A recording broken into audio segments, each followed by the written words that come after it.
y est.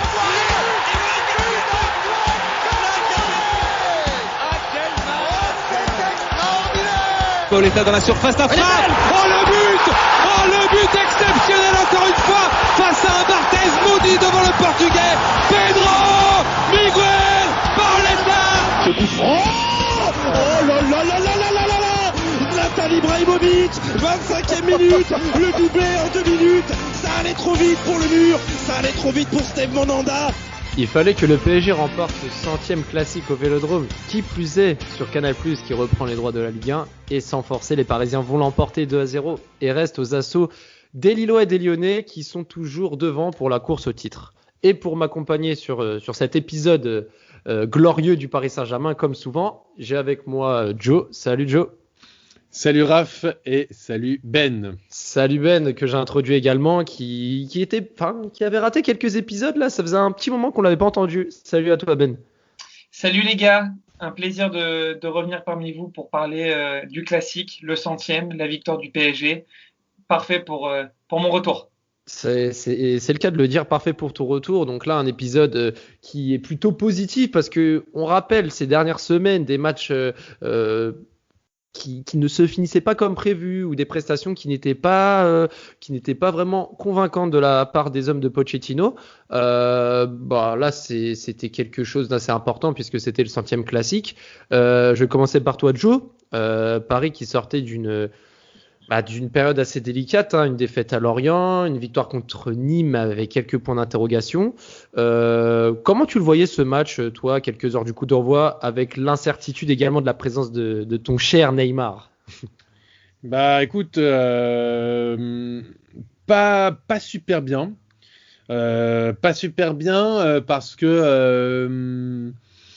Parce que je trouve que le jeu en ce moment n'est quand même pas à la hauteur.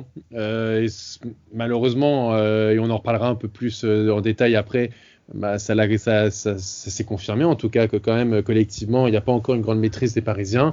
Et aussi, on a l'habitude face à l'Olympique de Marseille, il leur arrive toujours des choses assez dingues juste avant de rencontrer le Paris Saint-Germain. Et là, ce fut le cas entre l'intervention de supporters au centre Robert Louis Dreyfus, derrière la démission de Villas-Boas, les rumeurs insistantes sur un rachat du club. Bref, en tout cas, c'est quand même pas un contexte propice pour être à fond dans le match. Et pourtant, un point positif quand même avec l'arrivée de Milik, faut quand même le mentionner. Mais qui était blessé hier. Et qui était blessé. Donc ça c'est. Donc pour le coup, généralement dans ce genre d'ambiance, Marseille arrive toujours à bien réagir face au Paris Saint-Germain. On en parlait dans le dernier podcast avec le match nul contre les Minots, le premier match de Rudy Garcia qui s'est aussi soldé par un 0-0. Il y a eu pas mal de choses comme ça et là, je me suis dit, par ça, ils vont essayer de faire un coup. On l'avait vu, le match aller, ils avaient réussi à remporter, à casser cette série du PSG, de victoire ou en tout cas d'invincibilité. En trophée des champions, après un match certes maîtrisé, ils sont revenus quand même et ils ont poussé dans les derniers instants. Donc je me disais, il faut s'en méfier. En plus, sans Neymar. Donc, et à une semaine et à 10 jours du Barça, est-ce que Paris va pas avoir la tête ailleurs? Enfin bon, voilà. En tout cas, il y avait beaucoup d'interrogations, je trouve. Ben, on est à une semaine là du match coup près contre le Barça. Paris, avant la rencontre, on va dire à quelques minutes du coup d'envoi, ils étaient à 6 points de Lille. Ils sortaient de quelques matchs pas vraiment maîtrisés. Là, Paris, clairement, ils étaient obligés de gagner dimanche soir. Honnêtement, nombreux sont les supporters du PSG qui voyaient Paris s'imposer tranquillement. La première mi-temps a été quasiment à sens unique, même si moi, de mon point de vue, Marseille a quand même livré une bonne prestation au vu du contexte qu'a rappelé Jonathan. C'est vrai que le score aurait pu être beaucoup plus lourd si la frappe de Paredes fait pas poteau extérieur, fait poteau intérieur. 3-0, je pense que le match est terminé. Mais Paris a eu aussi beaucoup de réussite. Le but d'Icardi, je l'ai encore revu cet après-midi. Je pense qu'il s'il le tente 10 fois, il le rate 9 fois. Mais heureusement, hier, c'est rentré au fond. Donc honnêtement, un Paris à 2 vitesses. Première mi-temps parfaitement maîtrisée, une deuxième mi-temps beaucoup plus tranquille, beaucoup plus dans la gestion. Dans la gestion, merci, par rapport au match de Barcelone de la semaine prochaine. Mais c'est clair que qu'en Ligue 1, devant, ça ne lâche pas. Lille, c'est très solide. Lyon, c'est très solide. Monaco aussi. Et Mbappé l'a très justement dit en conférence de presse à la fin du match. Tout le monde lui disait, bon, maintenant, focus sur Barcelone. Et il a dit non. Les années précédentes, on avait de l'avance. Donc, on pouvait se permettre, lors d'un match de championnat, de penser à la Ligue des Champions. Même déjà, rien que déjà de dire ça, c'est assez limite. Mais ça pouvait être compréhensible. Et là, où justement cette année le PSG n'a pas cette avance-là, ils vont vraiment raisonner match par match. Et ça commence dès la Coupe de France contre Caen, qui va être un match pour une compétition dont ils sont tenants du titre. Donc c'est vrai qu'il va falloir éviter les blessures, cette semaine bien se préparer pour aller au Camp Nou avec le plein de confiance. Mais c'est vraiment intéressant ce que tu dis parce que l'interview de Mbappé est juste et totalement vraie. Hein. Le PSG avait coutume d'avoir multiples points d'avance avant les échéances européennes, mais là c'est pas le cas. Ils ont même des points de retard avec leurs deux concurrents directs, dont un qui ne joue pas la Coupe d'Europe, c'est-à-dire Lyon, donc ils peuvent eux vraiment se concentrer à 100% sur ce championnat. Et Monaco, hein, tu peux dire Monaco. Et Monaco et Lyon, hein, tout le monde. Hein, personne ne joue la Coupe d'Europe là cette année. Ah si, Lille, oui, pardon, Lille, c'est vrai. Mais Monaco non plus. Hein. Non, Monaco non plus, c'est vrai. Monaco non plus, et qui est sur une belle série, si je ne me trompe pas, de 6 victoires d'affilée. Et là, j'ai le calendrier sous les yeux. Il faudra rappeler à nos éditeurs que Paris affronte Monaco après le match à Barcelone. Autant vous dire que la semaine prochaine, pas celle-ci qui arrive, mais celle d'après, est décisive aussi bien pour la Ligue des Champions que pour le championnat. Parce que si Monaco vient faire un résultat au PSG, non seulement Monaco risque de passer devant Paris, mais Paris risque d'être détaché par rapport à Lille et Lyon qui, à l'heure actuelle, font carton plein. C'est vrai que Paris, en plus, est décimé et n'arrive pas, on l'a évoqué à plusieurs reprises dans de précédents podcasts, avec notamment Joe, ne peut pas aligner son 11 type tant il a des déboires au niveau de l'infirmerie, contrairement à des clubs comme Monaco qui peuvent se régénérer pendant les semaines de Coupe d'Europe avec des joueurs qui reviennent comme Golovin, hein, qui brille et qui a mis un triplé notamment à Nîmes dimanche dernier.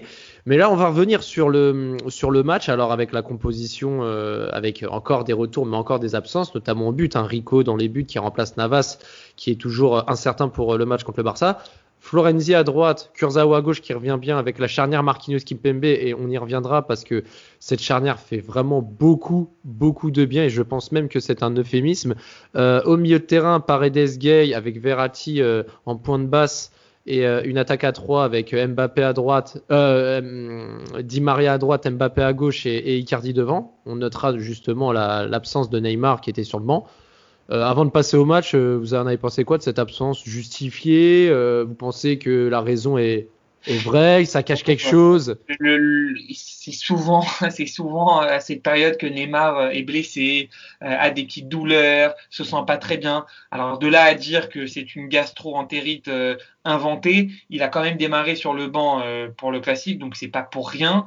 Après, effectivement, il vaut mieux que ça arrive maintenant que... Enfin, il avait l'air pas bien non plus hein, quand il est rentré hier. Enfin, sur le banc de touche, il avait l'air un peu palo et quand il est rentré, on le sentait pas. C'est ce que je te dis, hein, de là à dire. Non, bien sûr, mais je ne pense pas parce que Neymar adore ces adrénalines-là, le fait de revoir Alvaro, son grand ami. Je pense que c'est ces duels-là qui rythment un peu sur son année. Hein, c'est pas les matchs en championnat contre des adversaires assez méconnus. Donc non, effectivement, je pense qu'il était malade et encore une fois, il vaut mieux que ça arrive cette semaine que le 16 février contre Barcelone. Ouais, effectivement, et pour revenir à ce match, donc le début de match a été vraiment assez disputé lors des premières minutes. On voyait que Marseille tentait des choses et se projetait vers l'avant. Florenzi qui offre un corner à l'OM, mais c'est Paris qui, en contre, initié par le duel remporté par Verratti contre Rongier, qui dévie le ballon, Icardi qui lance Di Maria. Alors là, c'était une contre-attaque à 3 contre 2. Di Maria qui lance Mbappé en pleine vitesse à 36 km/h en pointe de vitesse, qui évite Sakai et qui trompe en Ndanda du gauche, 1-0 9e minute. Joe, c'était le début de match idéal pour Paris. Ah bah là on peut difficilement faire mieux. Alors Paris en plus maîtrisait là son début de match. Je trouvais qu'il mettait pas mal de rythme, un bon pressing. Le but vient d'une belle contre-attaque et puis j'avais trouvé aussi, je trouvais Mbappé en jambes. Alors je l'ai trouvé aussi sur l'ensemble de son match aussi en jambes, donc c'était plutôt encourageant. Mais bon après le but, il y a eu la blessure de il y a eu la blessure de Di Maria. Donc, J'allais y venir, j'ai dit idéal, mais pas tout à fait, parce que quand on le voit Mbappé célébrer son but et les ralentis, on voit Di Maria boiter et grincer des dents, et au final, Di Maria sort sur blessure. Alors, à un peu plus d'une semaine du match face au Barça, qu'il aime tant, qui plus est, c'est une très grosse perte s'il viendrait à rater le match aller. On attend le verdict médical, mais effectivement, ça sent pas bon. Alors, peut-être le plus heureux dans cette situation, ça serait Pochettino, parce que du coup, ça lui enlève une épine du pied sur la probable composition au Camp Nou. Mais effectivement, c'est une perte pour l'entrejeu parisien, parce qu'il revenait bien. Il fait une superbe passe décisive pour Mbappé. Voilà, on attend le verdict. Pour le match aller, ça semble compliqué. On espère qu'il sera de retour au parc, mais effectivement une très grosse perte qui a amené un but, mais une perte pour l'entrejeu et pour les prochaines semaines, ça c'est sûr. Pablo Sarabia qui remplace Di Maria au pied levé à la 10e minute de jeu, qui aurait pu doubler la mise s'il avait bien réglé sa passe sur Mbappé sur une contre-attaque 2 minutes après. Puis les minutes défilèrent et on voit Marseille qui rentre peu à peu dans le match. On voit Verratti qui est obligé de tacler merveilleusement pour stopper une attaque phocéenne. On voit également un centre de Sakai qui aboutit à une frappe de Rongier que Rico capte bien à la 22e minute. Pareil, il y a une petite mésentente Gay-Marquinhos qui offre une belle frappe à Pape Gay qui force Rico à une belle claquette. Et à ce moment-là, Marseille commence vraiment à rentrer dans le dur et je vais en venir sur le deuxième but de Icardi, c'est que Paris a réussi à casser le rythme des Marseillais pour doubler la mise sur un centre de Florenzi au premier poteau et Icardi qui se penche et réussit une tête totalement improbable en arrière qui lobe Mandanda et qui se loge au petit filet du gardien marseillais. Là, franchement, ce but-là, on l'attendait, surtout venant de Icardi qui confirme sa bonne forme actuelle, Ben. Totale réussite, parce que comme je le disais en préambule, il a beau tenter 10 fois ce geste, je pense qu'il n'y a que hier soir qu'elle rentre. Après, Icardi, tu penses? Parce que honnêtement, il l'apprend. Moi, j'ai encore revu. Ouais, mais c'est volontaire. Non, le geste, je pense qu'il tenterait le geste 9 fois sur 10, mais qu'elle est rentrée hier et que... je sais pas, parce que Icardi, et c'est pour ça que je vous laissais parler sur le débat de Di Maria, même si c'est pas trop le sujet, mais quand même sur le sujet de Di Maria pour le Barça. Moi, personnellement, si je faisais mon 11, il serait sur le banc, Di Maria. Parce que pour moi, un mec comme Icardi, et on le voit quand même très régulièrement et depuis son retour, le mec, il a besoin d'une demi-occasion pour marquer, quoi. Et hier, la preuve, son but, tu dis qu'il y a de la réussite, certes, mais généralement, il y a beaucoup de réussite avec Icardi. Et regarde en début deuxième mi-temps, il a un geste très facile à faire. C'est vrai, mais c'est rare. Oui, mais c'est rare qu'il loupe ça. Et alors, juste après, justement, il a une autre occasion comme ça où normalement il y a penalty sur lui. Donc Icardi, ça veut dire que on y reviendra. On y reviendra de l'arbitrage quand même absolument ahurissant d'hier. Mais Icardi dans ce match-là, dans le fond, il marque un but. Et il provoque un penalty qui normalement devrait être sifflé. Bon, tu me diras, c'était un avant-goût du match avant le Barça parce que l'arbitrage, je sens que ça va être encore quelque chose. Donc bon, mais disons que Icardi, c'est quand même et c'était pareil lorsqu'il était entré face à Marseille justement au Trophée des Champions. Pareil, il avait provoqué un penalty et il avait été très bon. Il avait touché la transversale aussi. Donc voilà. Donc moi, je me dis que ce mec-là. Il est quand même super important dans un match et dans une équipe parce qu'il n'a pas besoin de beaucoup d'occasions pour faire les différences, quoi. Hein. Je pense que Pochettino, c'est pour ça qu'il le met titulaire, parce qu'à la différence d'un Moïse Kean qui lui travaille beaucoup plus pour l'équipe, se déplace beaucoup plus, fait beaucoup plus d'appels, il a beaucoup plus de déchets. Et même Mbappé, hein, devant le but. Même Mbappé dans l'axe, je suis totalement d'accord. Là, avec Icardi qui est un vrai renard des surfaces et deux maestros que sont Mbappé et Neymar, il sait très bien que derrière, tu vas avoir quelqu'un qui va pousser le ballon au fond, et ça a été le cas. Et c'est pour ça que je parlais de l'absence de Di Maria qui va peut-être lui enlever une épine du pied, parce que là, la compo pour Barcelone, elle sera beaucoup plus facile pour lui à faire, parce que s'il avait dû placer Icardi, Mbappé, Neymar et Di Maria, je pense que le PSG aurait une compo un peu trop offensive. Elle sera plus facile à faire, je suis d'accord avec toi. Après, malgré la passe que Di Maria ne fait pas au Camp Nou en 2017 pour Cavani et l'absence de toute l'équipe sur ce match, Di Maria, que ce soit avec le Real Madrid ou avec le Paris Saint-Germain contre le Barça, c'est un autre homme, surtout en Ligue des Champions. Mais pour en revenir sur... Oui, mais il va avoir 33 ans, Di Maria. Là, on le sent quand même qu'il tire un peu la langue, quoi. Donc, moi, je veux bien effectivement croire que sur un match, tout peut changer. Mais bon, après, ça, c'est un autre débat. Mais bon, là, ce sont des êtres humains, ce sont pas des robots. Hein. C'est-à-dire que c'est pas un bouton on que tu vas mettre parce que c'est le Barça. Et ça y est, on va retrouver le Di Maria de 2017 qui avait été étincelant lors du 4-0. Di Maria restera le Di Maria peut-être un peu meilleur, mais celui qui est en souffrance depuis le Final 8. Donc je viens et je vous interromps parce que je viens d'avoir une information au moment où vous parlez. Alors à date d'enregistrement, c'est que apparemment Di Maria serait officiellement out pour le match. Donc à confirmer, mais c'est une source. Match aller et retour. Là, on parle du match aller. J'ai pas encore l'info pour le retour, mais pour le match aller, il sera absent. Mais bon, pour revenir au match en question, donc oui, Di Maria sort sur blessure et ça sera dans tous les cas une cartouche offensive en moins pour le match contre le Barça. Paris mène 2-0, mais pour autant Marseille ne s'arrête pas de jouer. On voit même Kimpembe qui doit sauver son camp à la catastrophe. Mais à la 32e minute, Paredes était à deux doigts de plier le match sur une demi-volée, mais extraordinaire. Pour le coup, la balle, elle flirte le poteau avec une puissance mais incroyable. Si elle était dedans, c'était pareil, les gars. Très très belle frappe. Je pense qu'il y a une petite faute avant, quand même. Ça m'aurait pas étonné que le but soit revu à la VAR, mais grosse frappe. Hein. On le sait, de toute façon, Paredes, qu'il a une très bonne frappe, très précise. Alors là, c'est pas cadré, ça tape le poteau extérieur. Mandanda, il est complètement scotché sur sa ligne.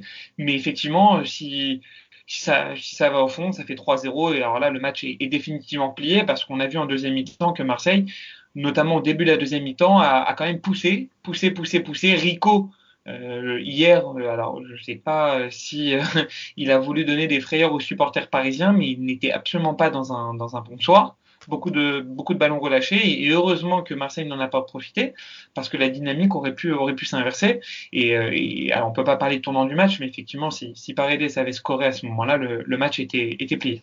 Exactement. Paris qui mène 2-0 à la mi-temps avec un réalisme froid, 3 tirs, 2 cadrés, 2 buts. Donc ça, c'est vraiment quelque chose qu'on attend des Parisiens, qu'ils ont bien exécuté, notamment contre Nîmes, avec un réalisme assez important. Ils l'ont répété encore hier soir, surtout sur cette première mi-temps. Un peu moins en deuxième mi-temps, on y reviendra, parce qu'il y a eu quelques faits de jeu à noter. Comme tu l'as dit, Ben, tu m'as coupé l'herbe du pied.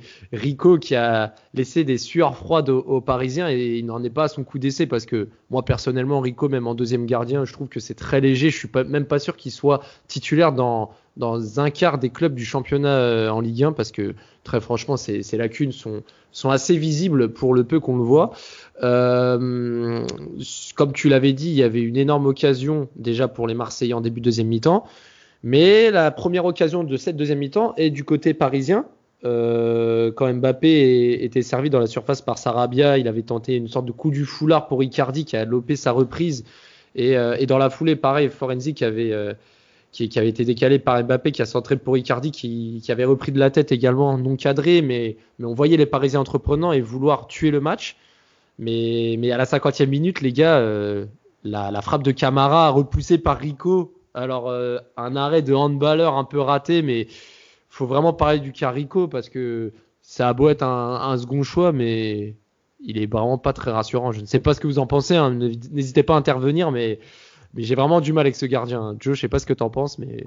c'est un gardien remplaçant, hein. Tu sais, c'est un gardien correct remplaçant, vu les gardiens titulaires déjà qu'on avait... du côté du Paris Saint-Germain ces dernières années, qu'on s'estime heureux d'avoir Rico sur le banc, parce que pour moi, il a le même niveau que certains titulaires qui ont pu jouer au PSG ces dernières années. Après, il fait un match pas extraordinaire, mais au moins, il fait la bonne claquette face à Camara, face à Gueye, pardon. Face à Gueye en première mi-temps, oui. Au premier mi-temps, le match contre Lorient, il fait quand même une claquette assez exceptionnelle. Il me semble que c'est contre Nîmes. C'est contre Nîmes. Ça, c'est contre Nîmes. Alors, contre Nîmes, il fait quand même une sacrée claquette. Bon, oui, de toute façon, ce qui est sûr, c'est que pour jouer face au Barça et pour essayer de se donner le plus de chances possible de se qualifier, évidemment, il faut Keylor Navas dans les buts. Bon, après, comme je te l'ai dit, Rico, c'est une doublure, hein. C'est une doublure, donc il fait son taf de doublure, c'est-à-dire que c'est un bon gardien, mais c'est pas un grand gardien, c'est pas un gardien qui peut te mener à la victoire finale en Ligue des Champions, ça c'est sûr et certain. Ouais, et là, on va venir sur un sujet qui t'irrite. Pour le coup, Joe, tu l'as un peu mentionné en début de podcast. À l'heure de jeu, Paris redouble d'efforts pour mettre ce 3e but. Kurzawa trouve Mbappé qui centre dans la surface. Et là, on voit Icardi se faire littéralement plaquer au sol par Sakai. Tout le monde pense que le penalty va être accordé suite à la décision de Monsieur Bastien d'aller voir la VAR et de consulter lui-même les images. Et non, pas de penalty pour le PSG. Très surprenant, mais de toute façon l'arbitrage, comme l'a dit Jonathan, hier n'était pas au niveau.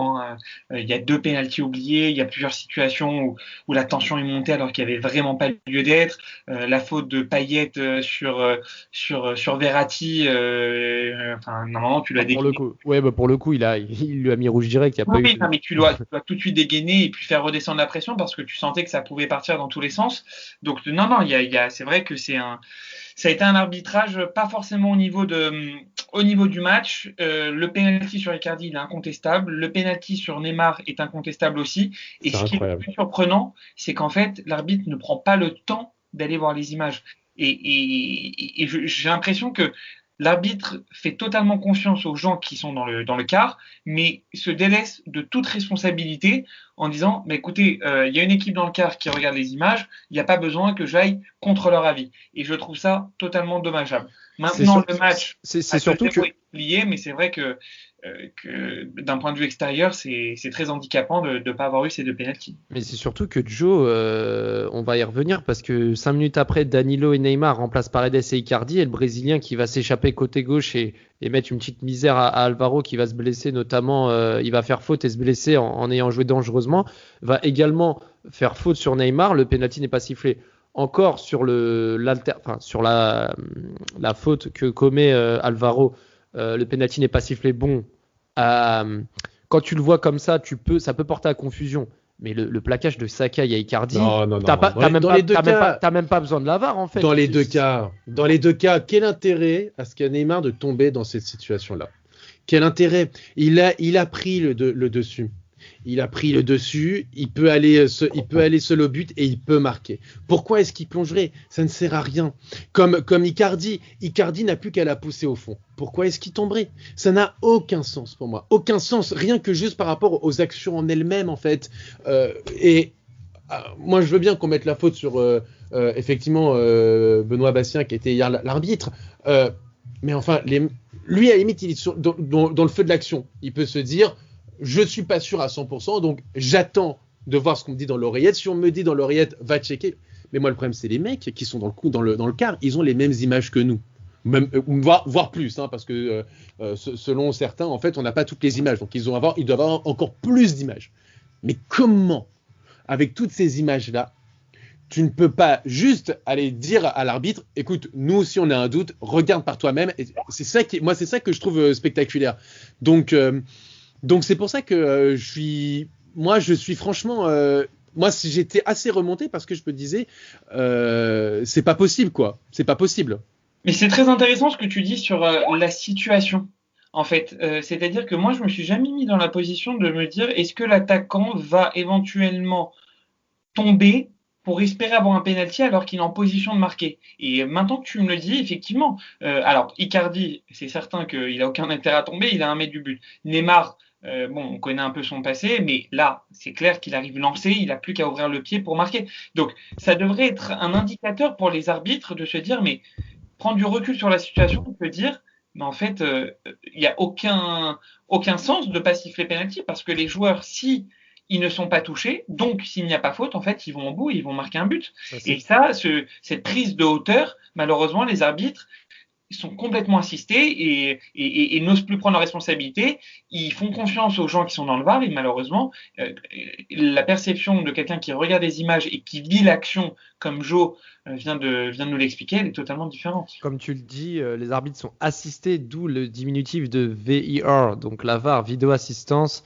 C'est un peu le fléau de ce football, toujours avec plus de caméras, de données, de statistiques. On veut toujours vérifier avec des images et malheureusement cet instrument qui peut parfois dépanner a des effets pervers comme tout instrument qui assise justement, et malheureusement les arbitres se déresponsabilisent. Donc vous avez bien, pour moi, véhiculé le fond de ma pensée, c'est que la VAR déresponsabilise les arbitres et au final ne permettent pas aux arbitres de progresser et de corriger leurs erreurs eux-mêmes. Pour revenir au match, quand même, parce qu'il y a eu quand même le match qui a suivi par la suite malgré tout. Paris qui aurait également pu marquer ce troisième but. Hein. On l'a vu quand Mbappé partait seul au but face à Mandanda, mais qui a voulu décaler Neymar. Alors j'ai pas vraiment compris pourquoi il a fait ça, un cadeau d'anniversaire ou autre, mais Mbappé aurait très bien pu y aller tout seul.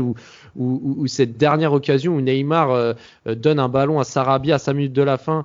Bon, le ballon de Neymar n'est pas propice. Hein. On a l'habitude de voir Neymar distribuer des ballons plus précis, mais Sarabia qui loupe totalement son contrôle, il essaie de la redonner à Neymar qui tire au-dessus. Enfin, 2 occasions gâchées qui auraient pu vraiment sceller le score à 3 voire 4-0. Et un point, messieurs, sur lequel je voulais revenir, c'est la décision de Pochettino de ressortir Sarabia alors qu'il l'avait fait rentrer en début de match. Vous trouvez ça normal malgré la prestation moyenne de l'Espagnol ou c'était totalement justifié le fait que son match n'était pas abouti de le ressortir? Pour moi personnellement, je trouve que ça servait pas à grand chose de le sortir à la 87e minute. Pour la confiance, c'est pas bon et que le match était déjà scellé. Honnêtement, tu le sors en fin de match. Il fait quand même une passe D, il loupe une énorme occasion en deuxième mi-temps, un contrôle qui n'a pas de sens. Le sortir à la 87e minute, ça va. C'est pas. Mais il est rentré. Ouais, mais il est rentré en cours de jeu. C'est-à-dire que tu le rentres pour le ressortir derrière. Il est rentré suite à une blessure et il sort en fin de match. Je pense pas que c'est une vraie sanction. Il l'aurait sorti à la mi-temps après l'avoir fait rentrer suite à la blessure de Di Maria. Là, j'aurais vraiment eu le sentiment que c'est une sanction. À la fin du match, écoute, ça m'a pas choqué. Et je pense même, d'ailleurs, tu vois, quand Sarabia sort et la façon dont il a fêté la victoire, que il n'en tient pas forcément rigueur à Pochettino. Pochettino aurait pu faire rentrer n'importe qui d'autre à la place de Di Maria. Il a choisi Sarabia. Bien, il y en a pris parce que derrière, ça fait passe décisive. Mais je pense pas qu'on peut tenir rigueur de Pochettino et à Sarabia de son match suite à sa sortie à la 87e minute. Mais la passe décisive, c'est Florenzi qui centre pour Icardi, je crois. Si là tu me mets le doute, mais c'est Florenzi qui centre pour Icardi sur le deuxième but. Sur le but de Icardi ? Oui. Florenzi ? C'est Florenzi qui centre. Mais c'est Florenzi qui centre. En tout cas, il est rentré à la 10e minute, Sarabia. Hein. Il est rentré à la 10e minute sur la 87e. Il joue 77 minutes. Bon, il joue un match complet, quoi, tu vois. Enfin, il n'y a pas de. Pour moi, c'est juste. En étant titulaire, il serait sûrement sorti avant. Donc, en soi, oui. Non, voilà. Donc, bon, dans le fond, moi, j'ai trouvé quand même qu'il était un peu en dessous, même très en dessous pour son entrée, et qu'il a quand même multiplié les errances techniques, quoi, les mauvais contrôles, les mauvais passes, les tirs qui manquaient un peu de puissance. Le contrôle qu'il fait en deuxième mi-temps, alors qu'il est quasiment seul face à Mandanda, c'est très handicapant. Bien sûr. Heureusement qu'il y a 2-0 parce que derrière tu peux le payer cash. Hein. Sur cette fin de match, ce qu'on a noté après ça, le geste totalement idiot. Je vais pas mâcher mes mots de Payet qui a réédité sa bêtise qu'il avait commise contre Lyon sur Léo Dubois, un coup très inutile et dangereux. Et là pour le coup c'est pas au niveau du tibia, c'est au niveau des hanches de Verratti qui prend un carton rouge justifié. Donc on va pas y revenir, mais ça a été, il fallait le mentionner parce que voilà, c'est encore un carton rouge bête pour un classique totalement inutile en fin de match et ça n'a pas apporté grand chose d'intéressant. On va parler des tops et des flops, les gars. Comme d'habitude, je vous donne 3 tops, 3 flops. Vous me dites ce que vous en pensez, vous rajoutez des noms, vous enlevez des noms, vous me dites ce que vous en pensez. Alors moi en top, j'ai mis Verratti qui est pour moi le monsieur plus de ce match, de cette rencontre. Hein, quand Verratti est à ce niveau-là, clairement, il est indiscutable et intouchable. Bon, c'est la première partie. Désolé, hein, mais la partie ne sert à rien. Quand Verratti est là, tout va. C'est tout. On pourra dire ce qu'on veut. Certains observateurs, et un particulier, va pouvoir, comme toujours, vomir sa haine incompréhensible sur ce joueur-là. C'est le poumon, l'âme, la technique de ce Paris Saint-Germain. Il n'est pas là. C'est plus la même équipe. Oui, le poumon, pas totalement. Ouais, là, pour le coup, je donne raison à Ben. Le poumon, bon, peut-être pas, mais. Le poumon, pas totalement, parce que. Soi-disant. Et surtout, il a une grosse. Mais Paredes, on le voit quand même. Paredes, on le voit. Il court beaucoup moins que Verratti. Il fait beaucoup moins d'interceptions. Il est beaucoup moins présent dans le jeu. Verratti, soi-disant, le grand truc, c'était de dire, après la 60e minute, Verratti, depuis qu'il y a Pochettino, il joue quasiment tous les matchs et il joue 90 minutes tous les matchs. Donc, bizarrement, et dans les gros matchs, Verratti, à part quand effectivement il revient de 2 mois de blessure, et ça c'est tu peux prendre n'importe quel joueur professionnel, même avec la meilleure condition physique au monde, il pourra pas faire plus de 60 ou 70 minutes, c'est normal. Après une grosse entorse ou des trucs comme ça, c'est normal qu'il revienne pas. Mais Verratti dans des gros matchs, il fait toujours aussi 90 minutes et il est toujours aussi bon. Donc bon. C'est un mythe qu'on a voulu mettre en place. Mais Verratti, quoi qu'on en dise, depuis qu'il y a Pochettino, il enchaîne les matchs. Depuis qu'il y a Pochettino, il enchaîne les matchs. Après, et toujours 90 minutes. Oui, mais après, il faut voir aussi qu'il est excellent en première mi-temps et qu'au fil du match, alors aussi à cause du résultat ou grâce au résultat, il perd un peu de sa superbe. Mais parce que aussi il n'est pas en première mi-temps à droite, à gauche, au poteau de corner. En deuxième mi-temps, il était un peu plus effacé, mais c'est vrai que ça reste. Parce qu'il était moins sollicité aussi. Ça reste un joueur indispensable. Un joueur indispensable. Dans tous les cas, on va être d'accord sur le fait que Verratti, ça a été l'élément bonus plus de ce match. Il a été indispensable et a montré de sa superbe. Donc là-dessus, il y a rien à redire. Non, mais même au-delà de ça, pourquoi est-ce qu'il était moins, parce qu'après on va arrêter sur Verratti, pourquoi est-ce qu'il était moins présent peut-être en seconde mi-temps? Parce qu'il était beaucoup moins sollicité. En première mi-temps, Paris était quand même très acculé et Verratti a multiplié les interventions, les tacles, les ouvertures, les trucs, pas parce que Marseille mettait moins de pression en deuxième mi-temps, donc on a eu moins besoin, entre guillemets, d'un Verratti resplendissant comme il a pu être en première mi-temps et comme il est généralement. Donc c'est peut-être pour ça qu'on l'a moins vu, et ce qui est en soi une bonne chose, quoi, parce que et puis dans tous les cas, c'était plus de la gestion qu'autre chose, et ça a suffi pour garder ce score vierge et cette victoire. Verratti dans le numéro 1, mon numéro 2, je mets Kimpembe, parce que Kimpembe, clairement, on le voit, quand Marquinhos est là, ça va, mais quand Kimpembe est là et rassure la baraque, c'est toujours top.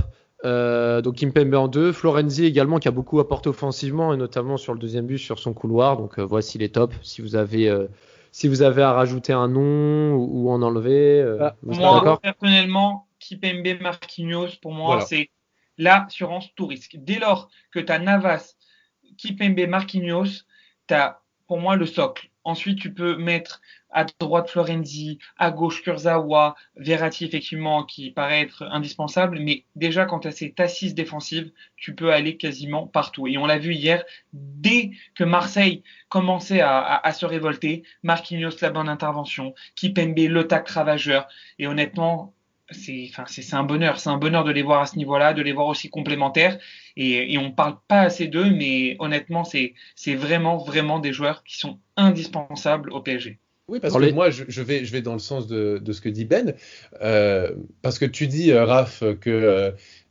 pour toi, Kimpembe, il est là, tu le mets beaucoup plus en avant que Marquinhos, mais Kimpembe, on l'a vu sans Marquinhos, justement, contre Lorient, il a multiplier les hésitations. On a vu que le premier but de Lorient était venu parce que justement c'est venu avec un peu d'une mésentente avec Danilo Pereira. Le troisième but, c'est lui qui laisse quand même le joueur partir dans son dos. Donc pour moi, le vrai top de cette équipe, c'est Marquinhos. Quand Marquinhos est là, et on a l'impression que Marquinhos a repris le vrai flambeau de Thiago Silva, à savoir que quand Thiago Silva était là, on voyait un Kimpembe bien meilleur, beaucoup plus sûr, et plus serein parce qu'il savait que derrière, tu avais le patron qui pouvait compenser les petites hésitations et les petites erreurs que peut encore faire Kimpembe. J'aurais pu quand même remettre Marquinhos dans mes tops, mais coutumier du fait, je le mets tout le temps dans mes tops et je voulais un peu varier. Mais Marquinhos, je l'ai pas forcément mis, mais évidemment, si je dois le mettre dans un des deux, dans un des deux chapeaux, je le mettrai évidemment dans les tops. Donc, non, mais bien sûr, mais c'est plus, en fait, c'est plus en comportement. Je trouve que Marquinhos a vraiment pris la succession de Thiago Silva.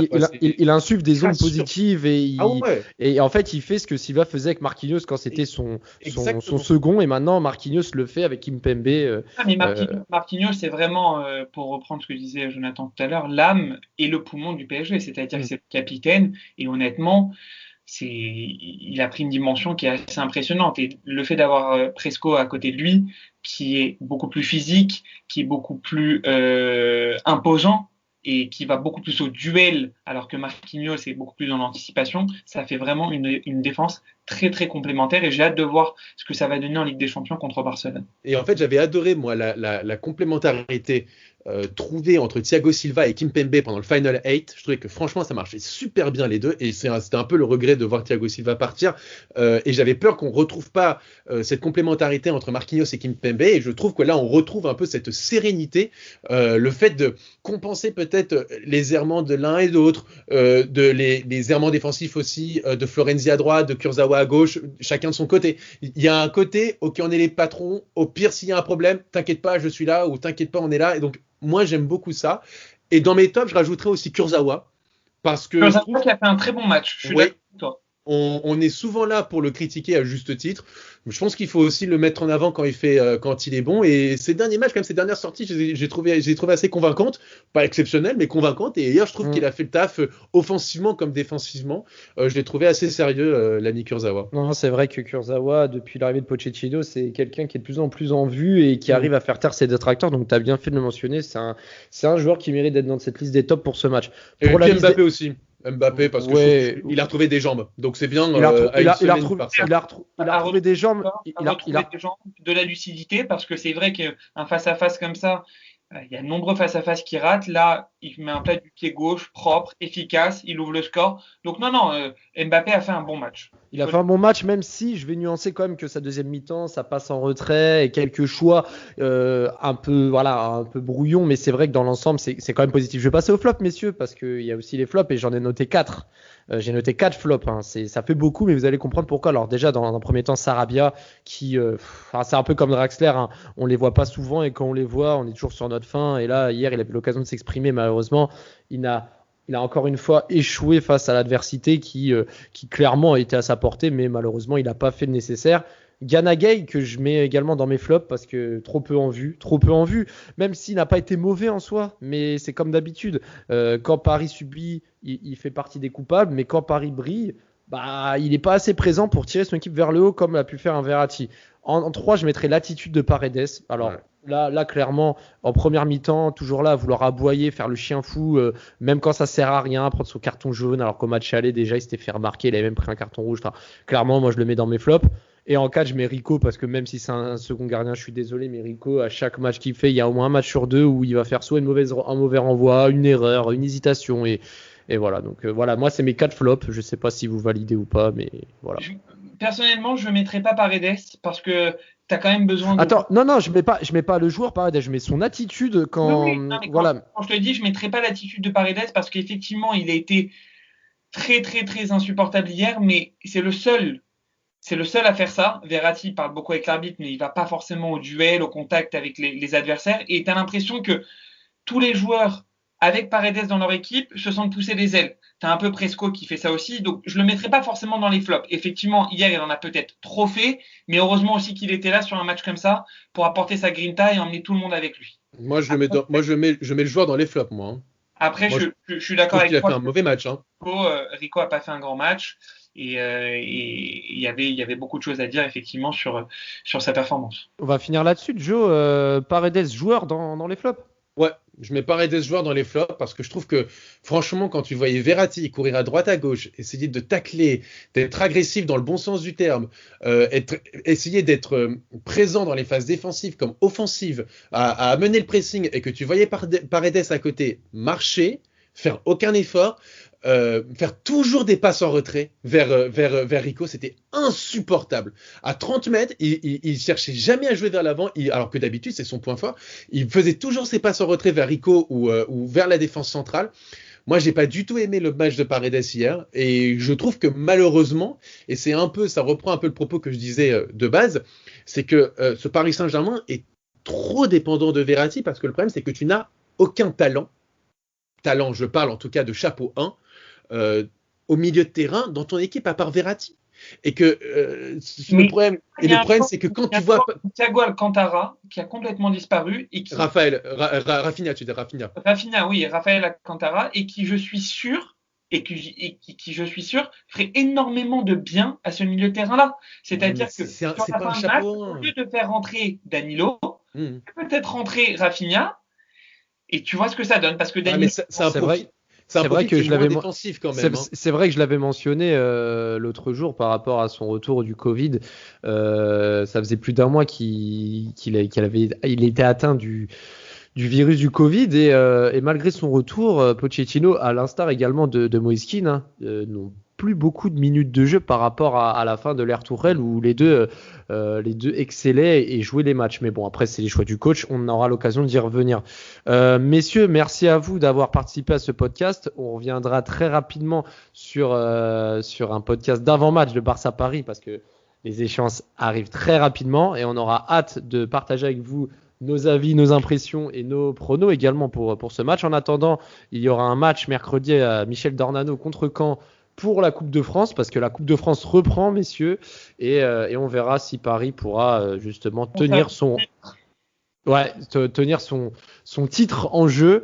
Et sur ce, je vous souhaite une bonne fin de journée et allez Paris.